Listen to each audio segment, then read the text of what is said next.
So in this video, we're going to talk about exponential functions and how transformations applies to them.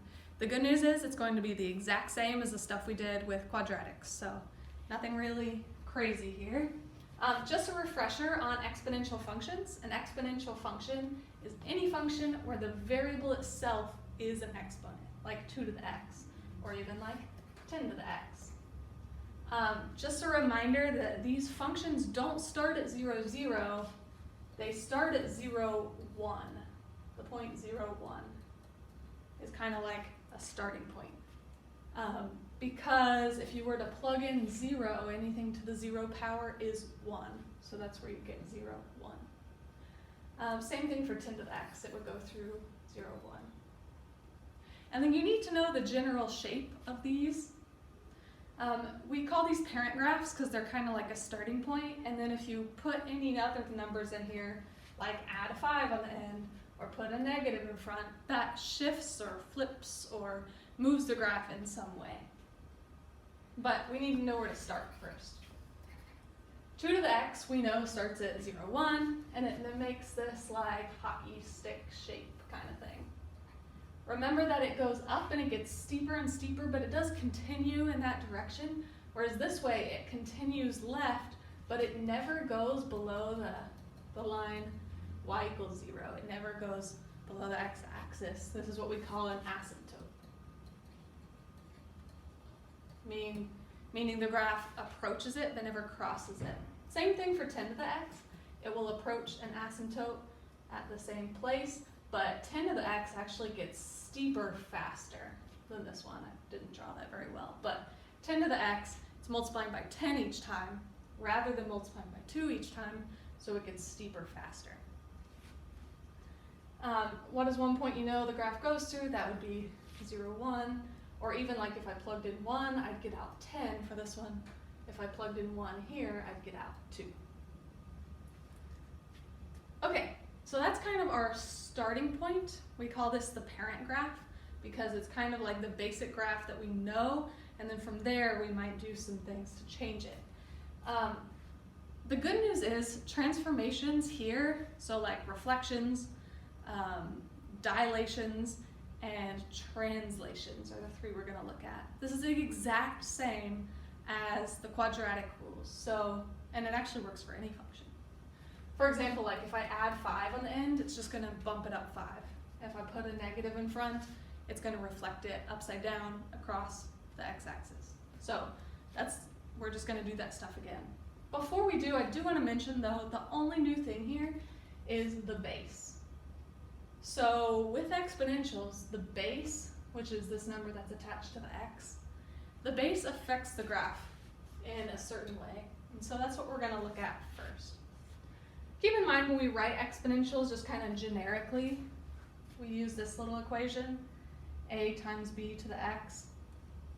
B is the base, and it's just whatever's attached to the x. And then you might multiply it by a number in front. We call that a. A is just the initial value. Okay, so we've talked about this before, but exponential growth is whenever the graph is growing, increasing. Exponential decay is whenever the graph is decreasing at an exponential rate rather than a linear rate. So decay just means it's coming down, growth means it's going up. And both of them are exponential because they make kind of that hockey stick curved shape. Here's how you can tell if it's growth and you don't have a graph.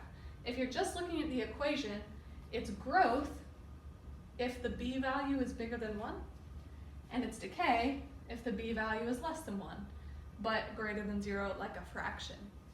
So for example, is this growth or decay? It's decay, just because it's coming down. This one is growth, because it's increasing. Now let's just look at some equations. You could just plug these in the calculator and look at the graph, that's fine. Or notice, so like, let's actually start with this one. This is the a value, this is the b value, and it's to the x power. The a value doesn't matter to tell me if it's growth or decay. What matters is the b value. What matters is whatever's attached to the x. And so in this case, do you see how this 1/5 is less than 1? That means that this one is going to be decay. That's because you're taking 4, and then you're taking 1/5 of it, and then 1/5 of it again, and 1/5 of it again, and 1/5 of it again, so it's getting smaller. Whereas here, we're taking, technically there's a 1 here, so 1 times, that's my A, this is my B. Since 17 is bigger than 1, this is going to be growth. You're taking your starting point 1 and multiplying it by 17 over and over again. It's very rapid growth. This one, my B value is right here, 0.5, because that's what's attached to the x. This one is less than 1, so it's decay. Basically, you're halving it each time. This one, my B value, is 8, because that's what is attached to the x. And so that is bigger than 1, so it's growth. Again, you can look at the graphs if you want.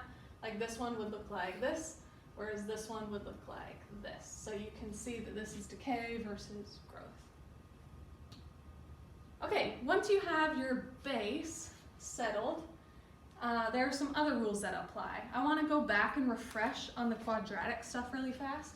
So with quadratics, this is kind of the general form of a quadratic in vertex form. A is whatever's in front. You may notice that matches with exponentials. And that A value in front tells you 2 things. First, if the number is bigger than 1, it's a stretch. And if it's between 0 and 1, like a fraction, it shrinks it. Remember, this is a vertical shrink and a vertical stretch. Sorry, I did that wrong. Vertical stretch or vertical shrink. And so what happens there is when you vertically stretch it, it just gets taller. And if you vertically shrink it, it gets like fatter, wider. Okay, so like for example, if I had 5x squared, that'd be a vertical stretch. 1/5 x squared would be a shrink. And then also, if the A value is negative, it flips it upside down. It reflects it across the x-axis. These same rules apply. So with exponentials, the number in front, we still call that A. Just like with quadratics, it just means that leading coefficient there. And then we already know B is the base. So B tells us whether it's growth or decay, but A, again, tells us 2 things. Is there a stretch or shrink? And is it flipped upside down? For example, let's say I'm going with 2 to the x as my parent graph. If I multiply that by a 5, it's going to vertically stretch it because 5 is bigger than 1. If I multiply it by a 5th, it will shrink it because that's less than 1. Again, think about taking your height, and if I multiply my height by 5, it gets bigger, or a 5th, it would get shorter. So that's why it stretches or shrinks. And if you put a negative in front, that reflects it across the x-axis. So like this graph right here, I know typically it starts at 0, 1, and it looks like this.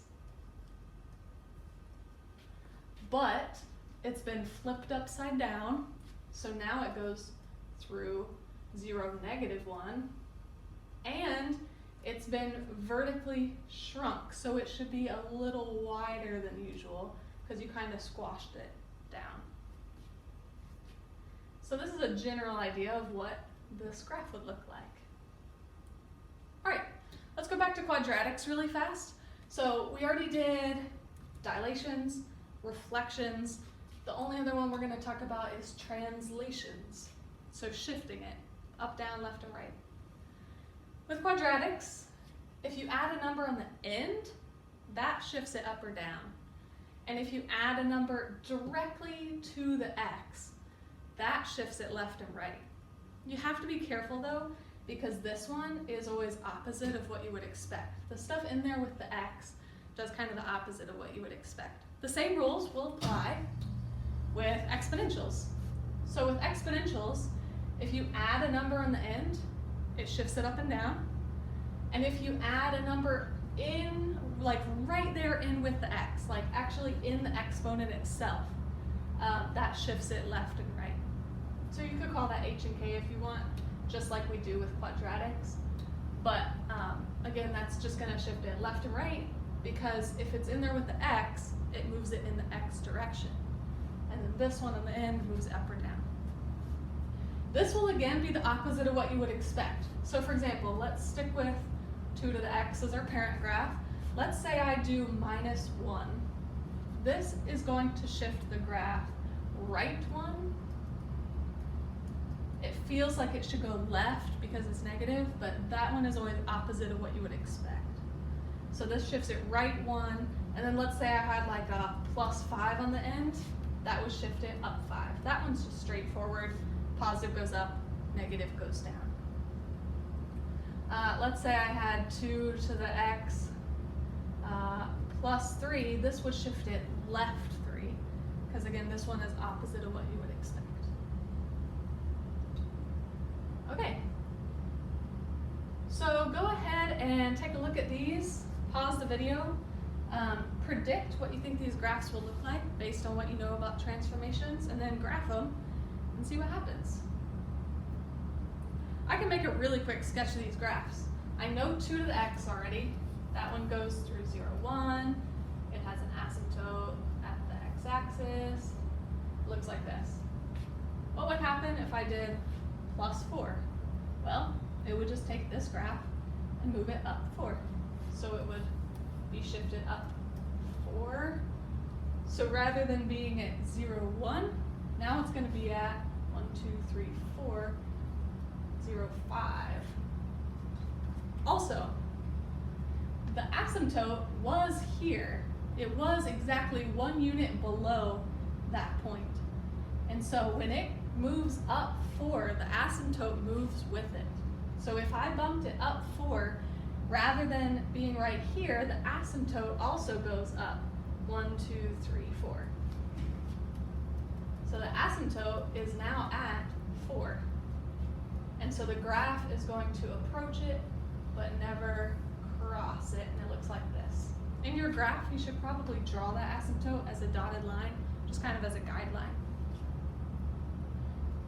For number 3 here, it'll be the same thing, but shifted down 3, because -3 shifts it down 3. So instead of hitting at the point 0, 1, it'll go down 1, 2, 3. And instead of the asymptote being here, it gets shifted 1, 2, 3. So my graph looks like this. This one gets shifted left 4. So instead of hitting at 0, 1, it'll be at -4, 1. Notice in that case, the asymptote didn't change because we just shifted it to the left. So it still has the same asymptote, it just got moved that way. And this one is 2 to the x, but negative. And negative flips it upside down. So it would go through 0, -1, and look like this. You should have arrows on the ends of these graphs because they do continue. Okay, just a couple more examples.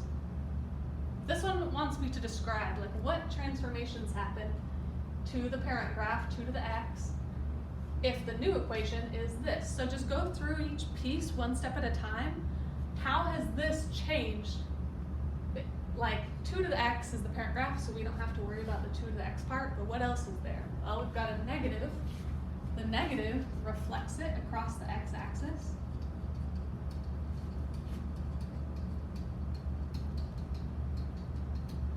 Then we've got x +3. Since it's in there with the x, it moves it in the x direction. And that one's opposite of what we would expect. Instead of right 3, it's actually left 3. So it shifts or translates left 3 and also down 6. Oops. So there we go. That's all the things. This one wants us to use 1/2 x as our parent graph. So we're going to start with 1/2 x.